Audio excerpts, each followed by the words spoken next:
With Volume 9 on the horizon, we need a new RWBY project to take our mind off.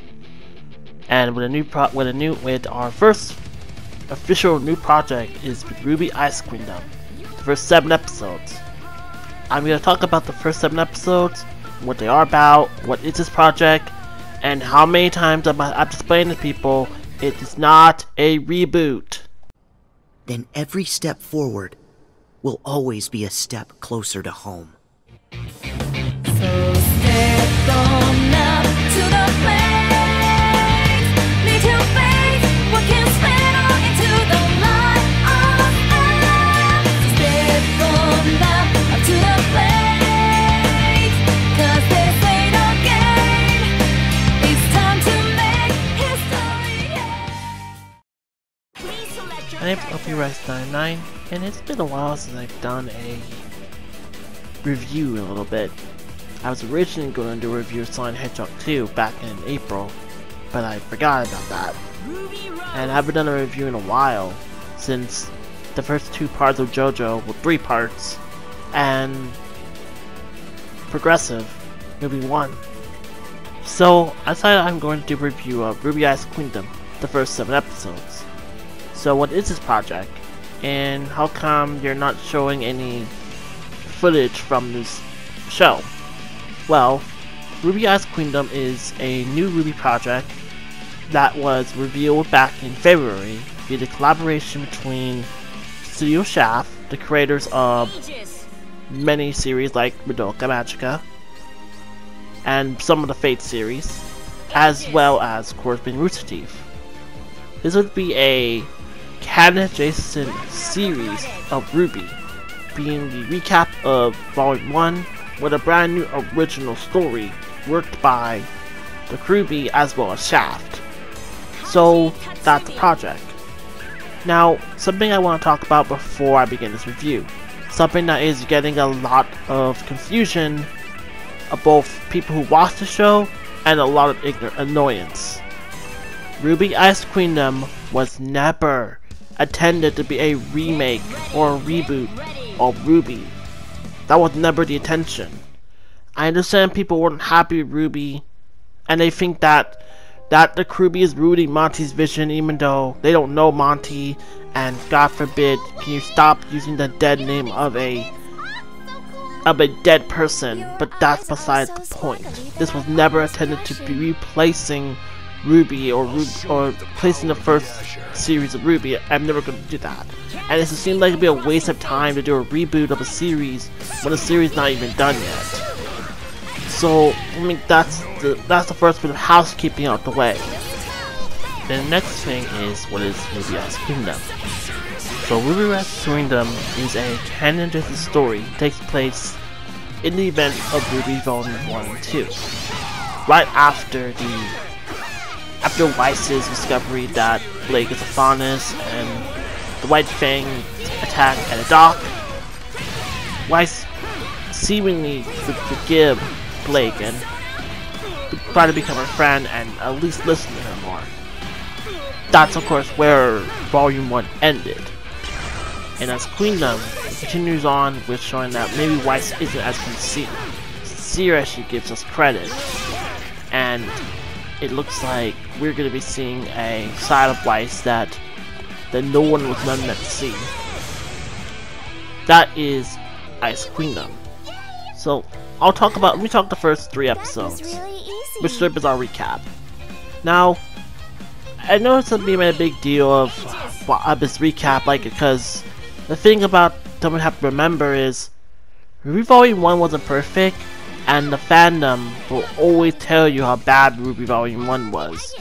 The short episode length, they're gonna always bring up John the bully arc, John taking screen time, was not focus of Team RWBY, outside of the Weiss and RWBY episode, and how much Weiss was more the main focus than RWBY herself or Blake and Yang. Oh, there was a bit of focus on Blake in Volume 1, but not enough focus of RWBY as a character. And because, John, because people hate John and the fandom hates John, and I don't think the creators care that people hate John because they want to develop John.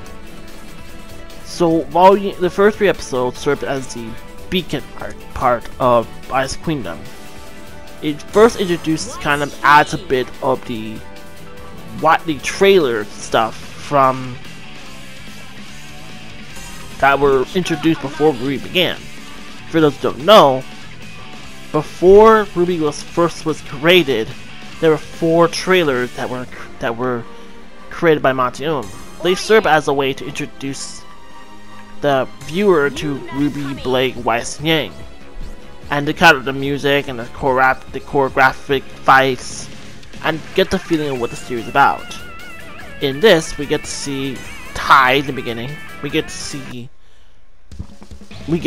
people in Weiss's life, like her brother Winter, as well as Klein, who of course we would meet in volume 4, 3 and 4 respectively. Of course, Weiss's father. And also we get to kind of see a quick shot of Willow, who we would meet in volume 6. In volume 7. So the first part of it was introducing your Team RWBY, and we get to see a little bit more fleshed out of these characters a bit more. Seeing how Weiss would lead White Fang and be accepted to Beacon, and to her this will be a chance to change. And especially considering a lot of people like Adam, this does not make Adam any better. It really does show that he is that jealous ex that he's always had, that mindset in RWBY proper.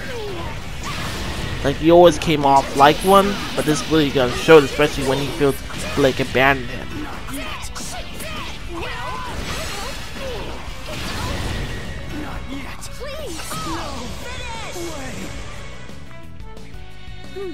That felt a little lacking. You get what I mean? So, and then we get to see a bit of Yang, we get to see a bit of Yang before they would go to Beacon. So, for example, we get to see the first, and what I mean by that is we get to see a little bit more fleshing out of the dusk heist that RWBY thwarted in episode 1 of RWBY proper. We get to kind of see a little more expanded on of things like there is a police service, how Tai, Yang, and also Swy were all looking for RWBY at the time, and how it ties more into why Tai knows that they got it rolled, and seeing them seeing RWBY get into a fight without knowing it. We also kind of get to see Professor Goodwitch. Now, a little bit of fun fact is currently, as of time of volume 8, we don't have a new voice for Goodwitch yet for English viewers, because a little bit into volume 3, at best, there was a whole kind of issue with the voice actress of Professor Goodwitch, and she unfortunately had to leave, Rooster Teeth at time. This was really the start of a lot of, thing going on with several people in staff that caused a lot of trouble, and I don't think Rooster Teeth could ever recover from a lot of that to now and today. So people like Glenda and Port need new voices, and that's kind of the issue that's going on now.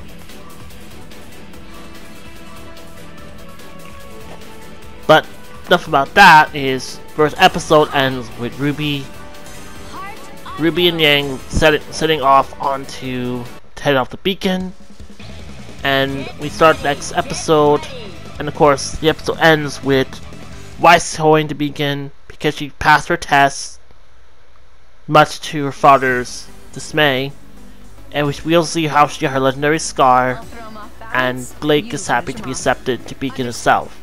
So now we have our 4 characters heading to Beacon. Episode 2, which is the test that the students take. It goes a lot more streamlined in this version, as instead of, you know, the whole crater face incident and the whole crave face incident and the sleepover, the episode's pacing a lot more streamlined, where they all met on the ship, and also adjusted John, Ren, and Nora into the ship as well. John in this version is a lot more toned down, as even though he's still the comic relief, he only hits on Weiss once, and while a lot of people still focus on that on John that just goes to, oh, I thought that's what girls want. I thought that's my dad said, that guys like girls like confidence. We kind of get the idea of John is trying his hardest to be someone he's not, and that's something that people have to remember about John, is he tries so hard to be someone he's not. Is my way to put it. To think someone like you is praising a faunus like me. Anyway, I'm afraid that there's so after that, we of course have the exam, and you know, everyone gets fleeing into the forest. I will introduce our new character, Shion. She is a nightmare hunter. Well, no, I should have used she. Shion is non-binary, so they are a nightmare hunter, and their weapon caused a little bit of controversy. But look, what isn't something controversial people want to make about? You know. So things a lot more stoken. The player for this episode is a lot more streamlined. Not as funny, but we kind of get a lot more of that characterization of, you know, Weiss, and then also RWBY some bit, and her trying to prove that she can do this. Now, it's understandable some people have said we don't have a lot of the RWBY soundtrack, but considering the fact of, really, I don't feel there's a place for all that music. And I like the Volume 1 music, but I feel it just doesn't have that place here for as Queendom, no matter how much you want to splice it into some videos to make it better. It just doesn't fit. Episode 3 is mostly more of the big setup for the Nightmare arc, we're gonna call it. So Weiss and John have started to show the fact they're being affected by a grim called a nightmare that will attack its host and puts them into sleep where they're affected by a nightmare. And of course, if that grim continues to grow and their emotions start to get stronger, that grim will become stronger to the point that if not taken care of, it will kill its host. So John was first affected because he started to have a lot of his own insecurities playing into the quote-unquote bully art people disliked, where Pyrrha, Ren, and Nora were able to save him in time. Because even though their time was short, John is their leader and they were able to help him. And one thing about Weiss in this one is how she's not understanding of what means to be a friend, a leader, and she's believing to fake it is the right way to go until things don't go her way, and she cries. We also introduced to Sun and Penny in this episode, and Sun got the biggest glow up here because how he was translated into the 3D art style. We never can know he always didn't look the best. He's the character that really did feel like they need a bigger upgrade in her appearance in this, especially in Maya. Here you get to kind of see John. You can see Sun a lot more laid back. Not as funny, but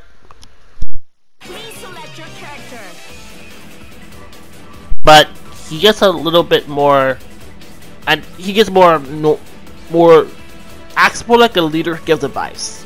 But I'll get to that later.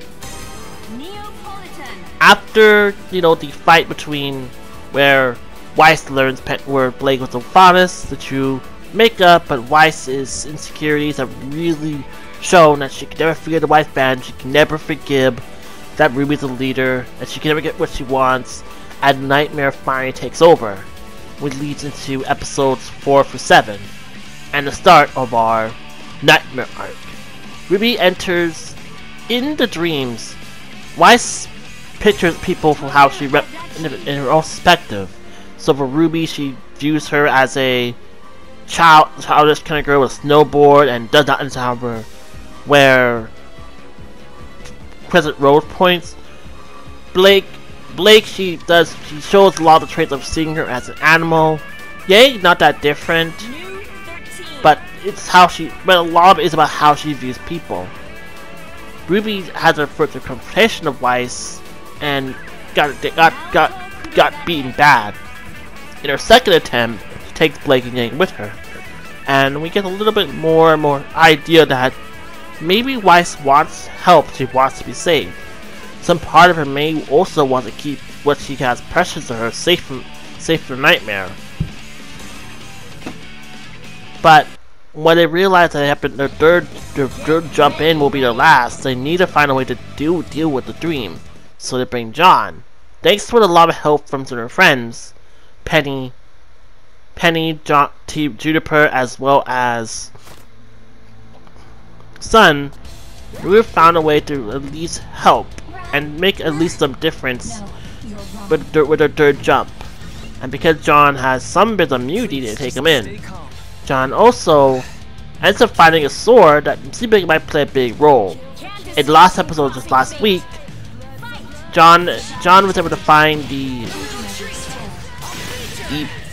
chess piece, from the test from the player piece episode, and we're gonna find it, releasing the most adorable thing in the world. I mean, oh my god, why is this so adorable? Like, I'm so happy we can see more of Weiss's character. She's a good character who really had a lot of edge to her, but I love the fact that we can so much about Weiss, and she looks so adorable. I'm sorry. I think we all know why. Like, this is become one of the people's favorite episodes.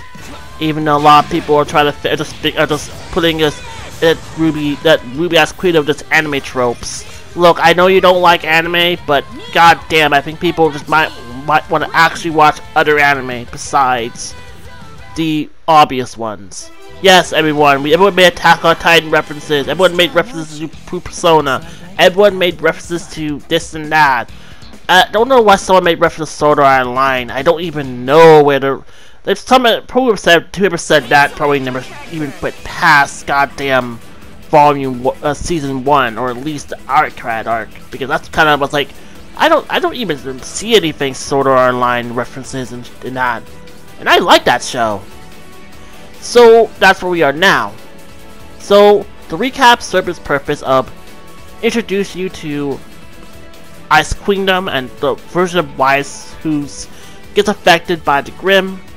And the Nightmare arc is really showing the insides of Weiss's mind, how she views people, but at the same time, maybe it seems like Weiss is just a bigger victim of just not only her upbringing, but also the fact that she has so much riding her because she and what the father has put her through. And it's safe to say that Weiss still looks to Center for guidance. She's still pestered by Whitley, and she's still watched by the eyes of Jock. And now Big Nicholas is coming to kick our goddamn butts, and it seems like this is going to be one of their toughest battles yet.